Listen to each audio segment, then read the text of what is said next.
Good morning, welcome back to my channel. আশা করছি তোমরা সবাই ভালো আছো। আমি সুপ্রীতি দাদাও খুব ভালো আছি। সকাল থেকে চলে আসলাম, আজকে চা নিয়ে চলে এসেছি। সকাল সকাল চা খেয়ে পুজো দেওয়া হয়ে গেছে, যাবো রান্না করতে।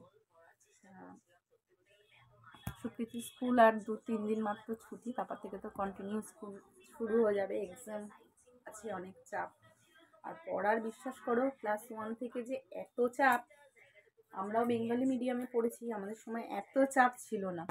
কয়েকটা বই হয়তো থাকতো, এখন ওদের প্রায় 15-16খানা এরকম বই। তারপরে পড়ার চ্যাপ্টার কতটা করে করে পৃষ্ঠার যে পড়া মুখস্থ করতে হবে, লেখা সব একসঙ্গে দিয়ে দিয়েছে। এইটুকু মাথায় যে কত চাপ নেবে, সেই জন্য ওদের জন্য ভাবলেও খারাপ লাগে, তবুও করাতে তো হবে। চলো, এইভাবেই এখন বাচ্চাদের জার্নি শুরু, ওদের একটু অন্যরকমভাবেই সব কিছু এগিয়ে, এইভাবেই রয়েছে। তো যাই হোক, এখনও ঘুমাচ্ছে সুপ্রীতি, দাদাও ওইদিকে ঘুমাচ্ছে। আর আমি এখানে বসে আছি চায়ের কাপ নিয়ে, চা বিস্কিট নিয়ে, এটা খেয়ে যাব কি রান্না হয় না হয় জোগাড় করতে। আর মাছ এনে রেখেছে, কালকের অনেকটা মাছ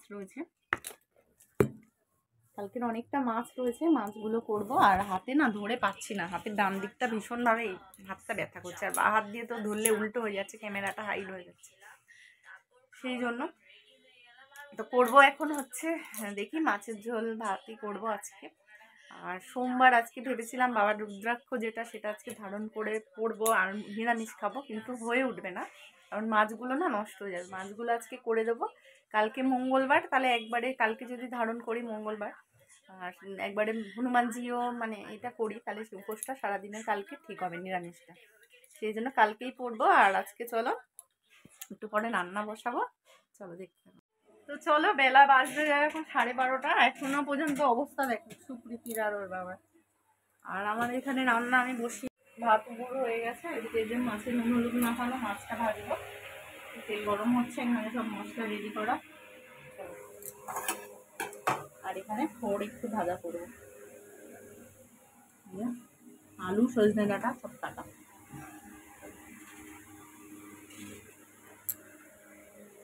তো রান্না তো হয়ে গেছে, মেয়ের থালায় আমি নিয়ে নিলাম থোড় ভাজা বাদাম দিয়ে, থোড় ছেচকি বলে না কি বলে, আর মাছের ঝোল লেজাটা নিয়ে নিয়েছি। চলো খেয়ে নি, মেয়েকে খাওয়ানো হয়ে গেছে, মুখ ধুয়ে দিয়েছি, কার্টুন দেখছে বসে বসে। এই সিরিয়াল দেখছিস তাই না, ফুলকি দেখছিস? দেখুক, আমি ততক্ষণে খেয়ে নি। 1.5 থেকে 2 বছরের আমার এই ব্লগ চ্যানেল, তোমাদেরকে আমি শেয়ার করতাম, আগেও বলেছি কি কারণে। সব খাবার রান্না করার আগে সবার ফার্স্ট মেয়েকে দেওয়ার আগে আমি ওই ঘরে বাবাকে আগে দিয়ে আসতাম, দিয়ে এসে আমরা সবাই কিন্তু পরে খেতাম।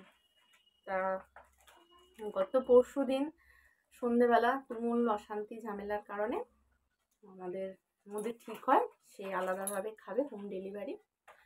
খুবই ভালো কথা, খুব ভালো কথা। একদিক থেকে আমি খুব বাঁচা বেঁচে গেলাম, কারণ এত টাইমের মধ্যে করেও আমার বদনাম। আমি নাকি তাকে খুব টর্চার করেছি, অন্যায় করেছি, খুব টর্চার করতাম। এত বড় বাড়ির মধ্যে এত লোক, তারা সবাই মিলে বলুক, সবাই মিলে যদি এসে বলে যে খুব টর্চার করতাম, আমি প্রমাণ দিতে পারে, বা সবাই মিলে এসে যদি বলাতে পারে, আমি সব মাথার চুল ন্যাড়া করে, ঠিক আছে, নিজেকে এই বাড়ি ছেড়ে চিরজীবনের মতো দাদা মানে তোমাদের দাদাকে ডিভোর্স দিয়ে, মেয়েকে ছেড়ে দিয়ে আমি চলে যাবো বাড়ি ছেড়ে। এটুকু আমি তোমাদের সামনে আজকে এই বাপ অন্য হাতে নিয়ে বলে দিলাম, ঠিক আছে? আর আমি খুব মুক্তি পেয়েছি, শান্তি হয়েছে আমার একদিক থেকে, কারণ এই দায়িত্ব বড় দায়িত্ব, টাইমের মধ্যে দেব, এরাম হলো ওরাম হলো সেরাম হলো, নুন হলো ঝাল হলো, আর পেরে উঠছিলাম না, কোথাও যাই না আজকে, জানো তো, কোথাও না। যে যেতে গেলেও ওনাকে সবার আগে করে দিয়ে তারপরে আমরা যেতাম। ঘুরতে গেলে দাদা হোম ডেলিভারি বলে দিত, ওনার খাবার আসতো। দাদা 3 থেকে 4 বার অসুস্থ হয়েছে, কিডনি স্টোন অপারেশন হয়েছে 2 বার, তাও আমি করে দিয়ে দৌড়াতাম, না পারলে বলে দিতাম সেজমা করে দাও, পরের বেলা এসে আমি করে দিচ্ছি। বাবাই খাবার দিয়ে যেত 3-4 বেলা ওনাকে। ডেঙ্গু হলো দাদা, সেটা তোমাদের সাথে শেয়ার করেছিলাম পুরোপুরি, যে আমাকে মনে হচ্ছে ডাক্তারখানায় রান্নাঘর তুলে নিয়ে যেতে হবে। আজকে আমি বলছি কারণটা। ডেঙ্গু হয়েছিল, খাবার দিয়ে 1:30টায় দিতে গেছি, 2:30টায় আমাকে বলছে সবার খাবারটা নিয়ে, বিকেল 5টায় দিলেই পারতে, বিকেল সন্ধ্যেবেলা দিলেই পারতে খাবারটা। তুমুল অশান্তি, খুব মা বাবাকে নিয়ে গালাগালি। এরমভাবে আমি আর পাচ্ছি না। আর আজকে অন ক্যামেরায় কেন জানালাম ঝামেলার কথাটা, সবাই জানবে। সোশ্যাল থেকে আজকে সবার অনেক কিছু চলছে, কারণ নাম নেব না কোনো বড় ব্লগারে। সেই জন্য আমি মনে করলাম এটা তোমাদের জানাবো, তোমাদের ওপর আমার সব কিছু।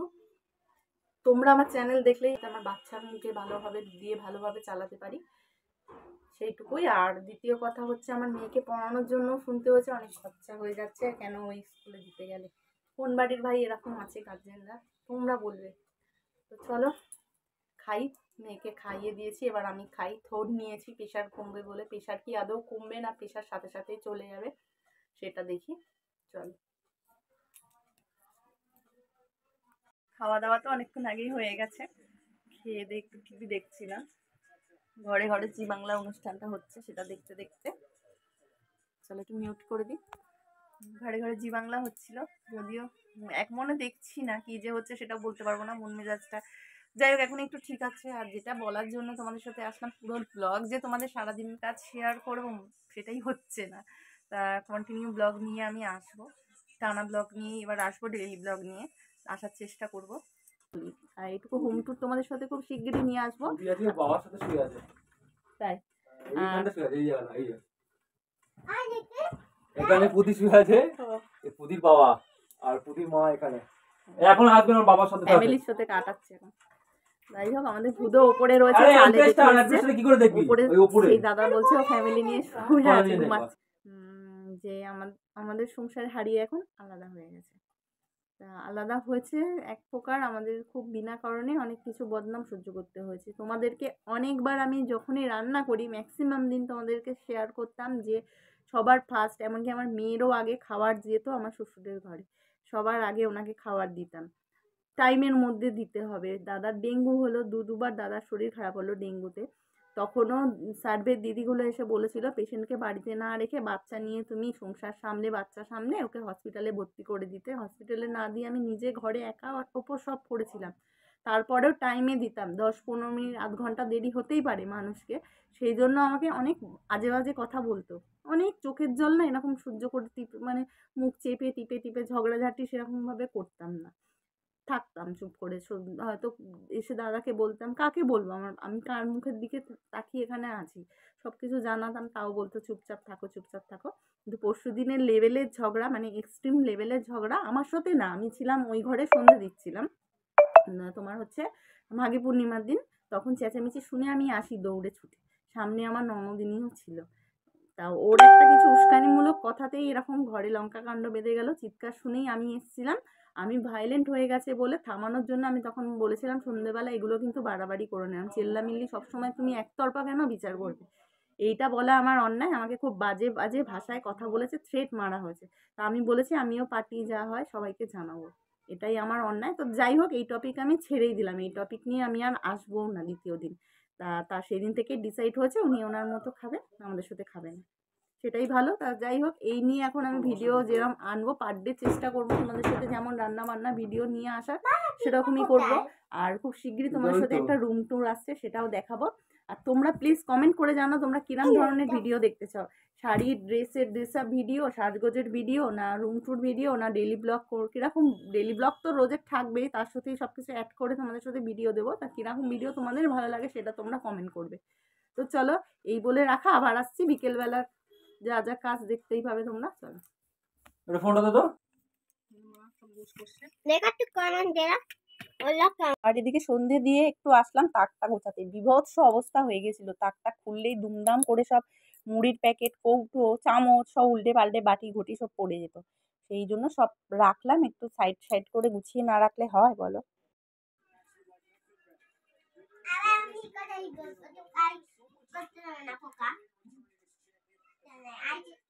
সন্ধ্যেটা দেখো, হ্যাঁ সন্ধ্যেবেলা চাটা করতে এসছি, দেখো আদা দিয়ে একটু চা খাবো। আর মেয়েকে একটু দিলাম, এই যে আর আমার দাদাকে দিলাম, আমি একটু নিয়েছি, চা দিয়ে খাবো।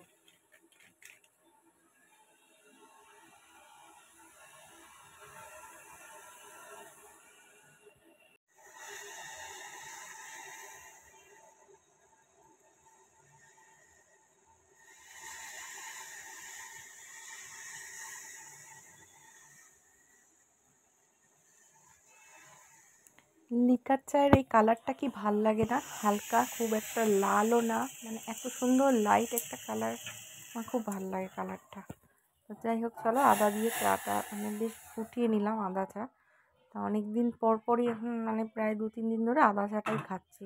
পুরো 3 মাস পুরো আমরা মানে খেয়ে খেয়ে কফি দুধের খেয়ে মানে ভীষণভাবে হয়ে গেছে, অ্যাসিডিটির প্রবলেমটা আবার ফিরে এসছে। আর দাদার মাথার যন্ত্রণা তো আবার কন্টিনিউ শুরু হয়েছে, সেই কারণে আবার ঠিক করেছি এখন যে খাওয়া বন্ধ একদম কফি, কারণ মাইগ্রেনের প্রবলেম আছে, কফি খাওয়াই বারণ একদম। সেই কারণে এখন লিকার চাটা আবার চালু হয়ে গেল।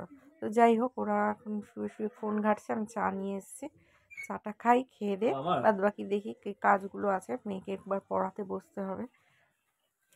চলো তারপরে চাটা খেয়ে ওকে পড়িয়ে বাদ বাকি যা কাজ আছে সব কিছু শেয়ার করবো, দেখতে দিলাম। নিমকি খাচ্ছে, এরপর পড়াবো। সন্ধ্যেবেলা এখন বই নিয়ে বসেছি। সুপ্রীতি ওই যে ওখানে বিস্কুটটা তাড়াতাড়ি কর, খেয়ে জল খেয়ে আগে উঠে আয়, খুব খিদে পেয়ে গেছিলো, একটা বারবন বিস্কুট এনে দিলাম, ওটা খেলো, খেয়ে এখন বসছে বই দিয়ে। আগে আজকে অঙ্ক থেকে শুরু করবো, অন্যদিন সব পড়াগুলো করায় অঙ্কটা হয়ে ওঠে না, সেই কারণে ও খেয়ে আসুক আগে, জলটা খেয়ে তারপর উঠে আয়, ঠিক আছে? চলো। তো চলো একটু ভাবলাম লাইভ করতে আসবো, দেখি এটা শেষ আজকে, ডেটাটা আজকের মতো শেষ, আজকের মতো রিচার্জ করে করা যেত, আর করলাম না। তো যাই হোক চলো, সারাদিনের ভিডিও আমার এইটুকু থাকলো, এখন শুধু খাওয়া হয়ে গেছে, সুপ্রীতির খাওয়া হয়ে গেছে, আমার খাওয়া হয়ে গেছে, দাদা আসবে খাবে, দাদারটা ঢাকা আছে, বিছানাটা করে নেব, ঝাড়া হয়ে গেছে, মশারিটা শুধু টানাবো, সুপ্রীতি ওদিকে যে নাচ করছে। আর ঠান্ডাটা আবার পড়ে গেছে না, হুট করে কেমন ঠান্ডাটা আবার পড়েছে, এত বেশ গরম হয়েছিল, মাত্র গরম পড়েছিল, পাখা চালাতে হয়েছিল, কিন্তু আবার সেই মানে ঠান্ডা, এখনো পর্যন্ত দোল যতদিন না হবে এরকমই মনে হয় হবে, ওয়েদারে অবস্থা খুবই খারাপ, এই জন্য সর্দি গরমিটাও লাগবে। যাই হোক চলো, সারাদিনের ভিডিও কেমন লাগলো তোমরা জানিও। আর চলো, আজকে তো সারাদিনের যা বেশিরভাগ বকবক করেই তোমাদের সাথে কাটালাম। তো কোনো কিছু ভালো লেগে থাকে আগের ভিডিও দেখে, শর্টস দেখে, প্লিজ আমাকে সাবস্ক্রাইব করো, যারা যারা এখনও আমার চ্যানেলটা সাবস্ক্রাইব করোনি, আর পাশে থেকো, তোমরা যেমন পাশে আছো পাশে থাকো। চলো এটুকুই বলবো, চলো বিছানাটা করে গিয়ে একবারে বিছানায় মশারিতে ভেতরে ঢুকে ব্লগটা শেষ করবো। এই যে সুপ্রীতিরও মুখ ধোয়া হয়ে গেছে, ফ্রেশ হয়ে গেছে, টয়লেট করে বিছানায় আমি মশারি টানাবো, বিছানা ঝেড়ে বালিশ পাতা হয়ে গেছে। চলো, বিছানা তো করা হয়েই গেছে, মশারিটা টানাতে চলে আসলাম, কারণ এখন এই চললো, মশারি তো কোনোদিন না টানিয়ে আর শোবো না।